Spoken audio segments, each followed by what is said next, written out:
Maganda na nga ba ulit ang Yuzong ngayon? Sa Mobile Legends Guide na to, pag-uusapan natin kung bakit pwede nang makabalik sa meta si Yuzong. Kasama na rin dito lahat ng tama at maling desisyon na ginawa ko. Okay, let's go! You have slain an enemy! Killing spree! Mega kill! Shut down! Double kill!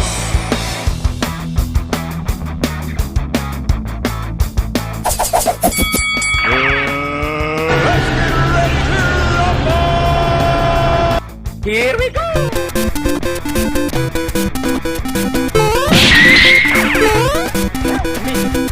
Unstoppable!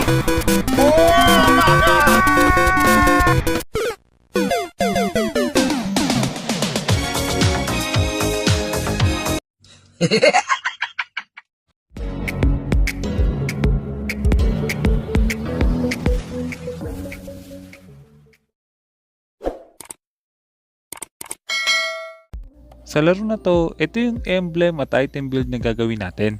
Mamaya pag-uusapan natin kung bakit ito yung item build na bagay sa kanya. Pagdating naman sa emblem, kaya fighter emblem na may additional HP yung pinili ko dahil yun pa yung pagkaka-nerf sa kanya dati. Napaka-importante ng additional HP na yan kay Yuzong dahil nga mas tumagal yung pagbalik ng buhay ng passive niya. Napaka-importante nun lalo na sa early game, kaya makikita nyo dito na mas nakaka-survive tayo lalo na kapag meron tayong additional HP. At gaya nga ng huling Yuzong guide natin, second skill agad yung lalagyan natin sa level 1 para mapagana agad natin yung passive. Yun din yung kailangan natin para hindi tayo basta-basta maharas ng katapat natin.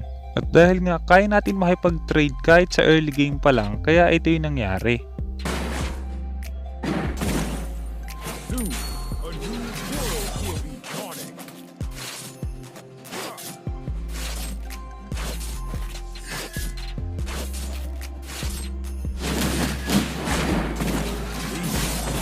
No, you put yourselves in danger.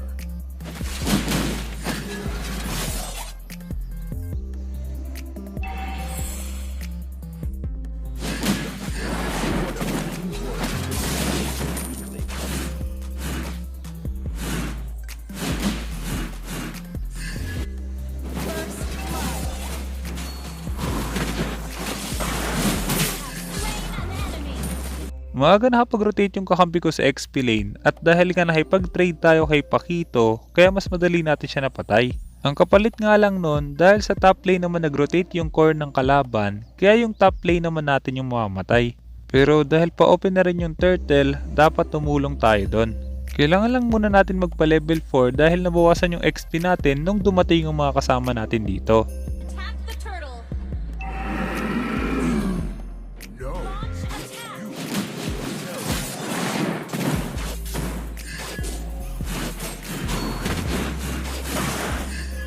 the black.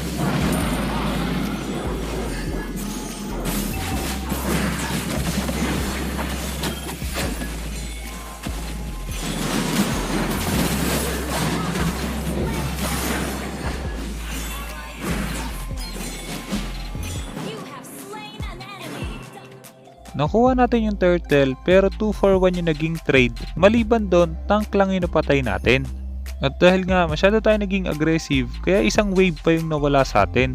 Pagdating naman sa pakikipag-trade gamit si Yuzong, napaka-importante na i-maximize natin yung skills niya. Kapag na-activate na natin yung passive niya at cooldown na yung mga skills natin, huwag na nating pilitin makipag-trade ng basic attack. Hanggat maaari, ang goal lang natin, pagganahin agad yung passive, tapos dumistansya, at kapag nag-cooldown na yung skills tsaka tayo papalag, katulad ng mangyayari dito.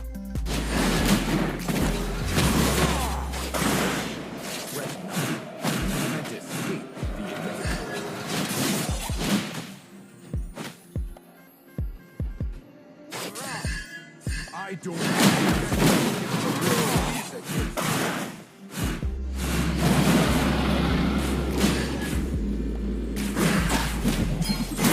Slain an enemy!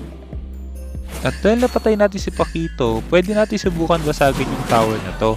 Plano ko i-clear yung next wave pero dahil nag-cut yung Saber at kailangan kong umuwi, kaya ibibigay ko na lang sa kanya yung farm na yon. Nabasag niya na rin yung bottom lane tower. Ang problema nga lang, hindi niya clear yung next wave sa bottom. At dahil open na yung turtle, ibig sabihin hindi tayo agad-agad makakapunta doon. Kapag iniwan ko yung bottom lane at tumulong na lang ako sa turtle, mababasag agad ng pakito to. Kaya kung gusto kong tumulong sa turtle, kailangan maklear ko muna yung lane na to, tsaka tayo pupunta doon. Mas maganda na kung tutulong tayo sa pagkuha ng turtle, hindi natin ibibigay yung tower. Ang problema nga lang, dahil late na tayo, kaya ito yung nangyari.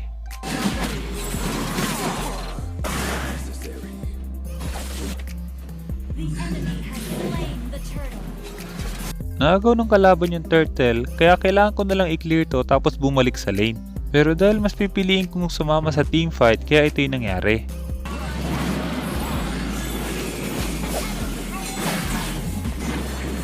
You have slain an enemy. Kung mapapansin nyo, dahil hindi tayo bumalik agad sa lane, kaya mababasag ng pakito yung bottom lane. Pero ang advantage nun sa atin, dahil napatay natin yung kalaban sa teamfight, ibig sabihin pwede rin tayong bumasag sa mid lane. Kung ibibigay natin yung tower natin, dapat laging merong kapalit.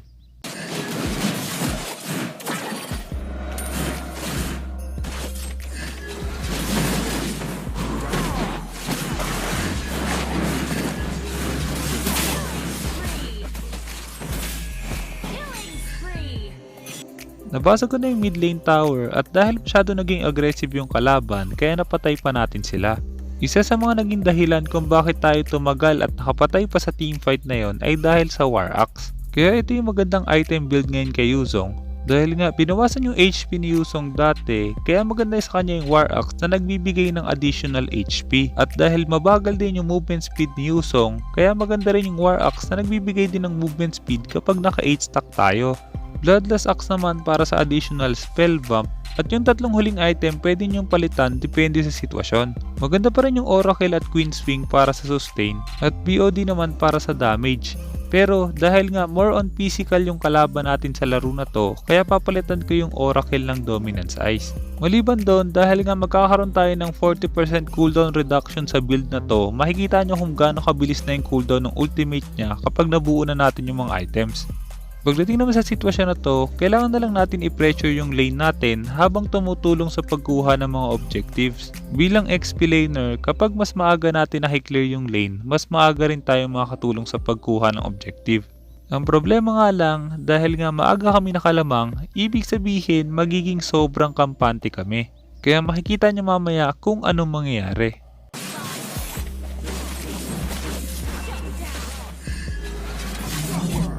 ally has slain the turtle.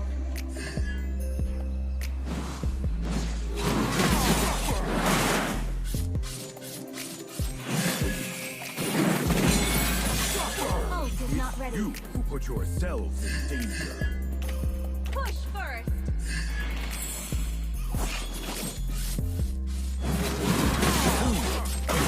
World will be dawning. Initiate retreat. Request backup.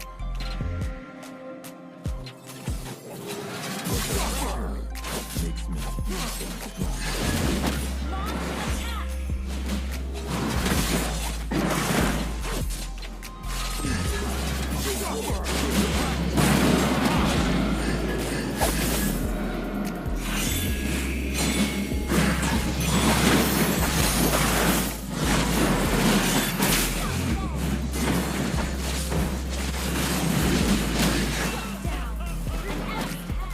Akala kong malakas na yung Yuzong ko, nawala sa isip ko na wala nga palang malakas sa 4. At dahil possible pa mga comeback yung kalaban dito, kaya kailangan na natin mag-focus sa goal natin ang pagkuha ng objective. Focus sa goal, iwan pati kakampi, kaya ito yung nangyari.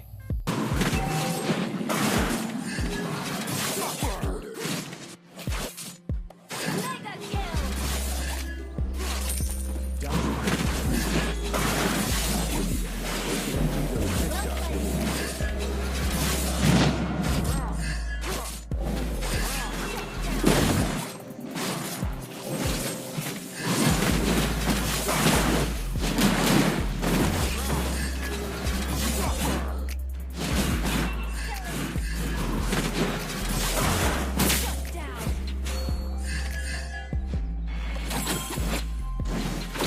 Napatay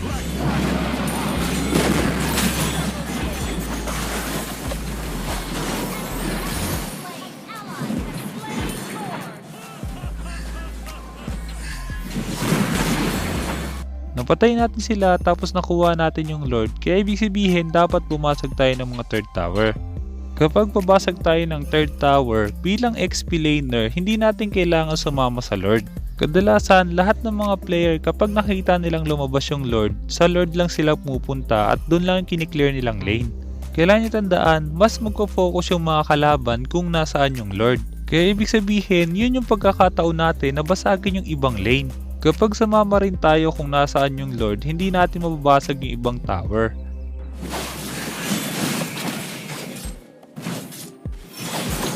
Future for Riverland behind you. Destroy the turret.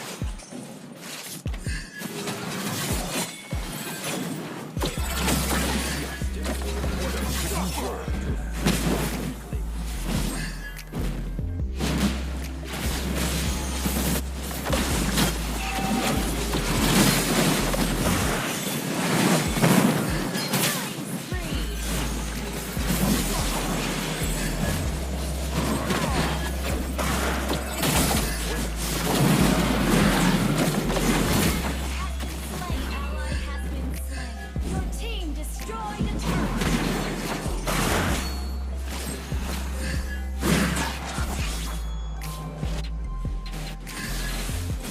Nabasag natin lahat ng third tower ng kalaban pero hindi pa natin na-end yung laban dahil nga masyado pa silang mabilis mabuhay. Dito ko rin na-realize na kung gusto talaga nating manalo agad, dapat hindi natin iwan yung kakampi. Hanggat maaari, dapat hindi nating hayaang mamatay yung kakampi natin, lalong lalo na yung core. Dahil nga, siya yung may hawak ng retribution, ibig sabihin siya rin yung kailangan natin para makuha natin yung next lord. At dahil nga, hindi natin siya iiwan kahit focus tayo sa goal, kaya ito yung nangyari.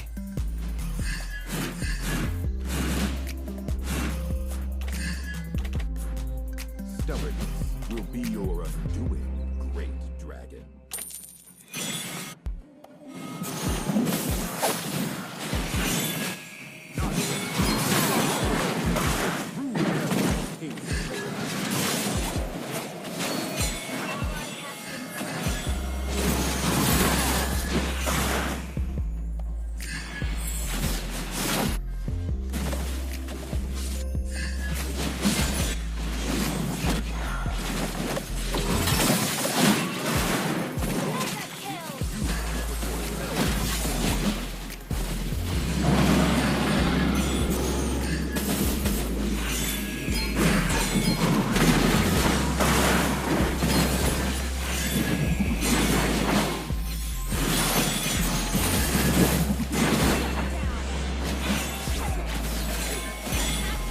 Is against me.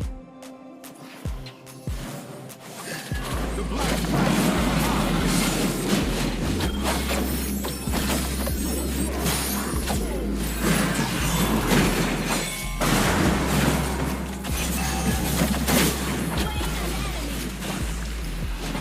Has been slain. Turret has been destroyed. Attack the Lord.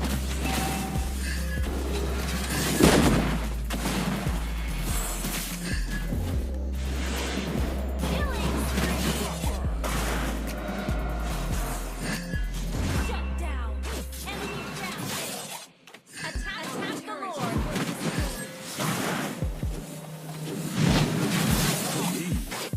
No, it's you who put yourself. Ally has slain Lord. I don't give a damn if the world Enemy has been slain.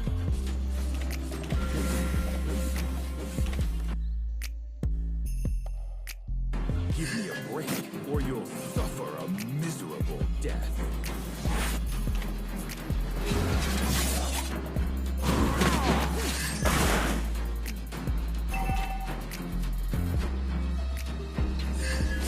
Initiate retreat. Nonsense. Dragon Altar is the true peril of Cadia Riverlands.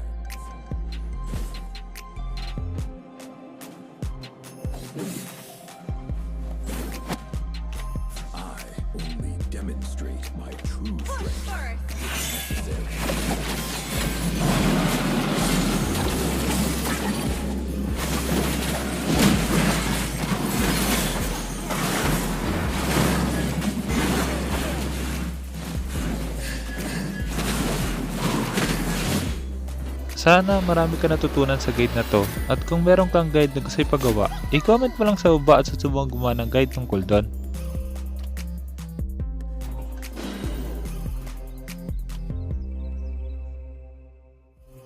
Kaya kung hindi ka pa nakasubscribe, hit mo na yung subscribe pati yung notification bell. Basta lagi mo lang tatandaan, kung gusto mo mag-improve, just master the basics. I'm out.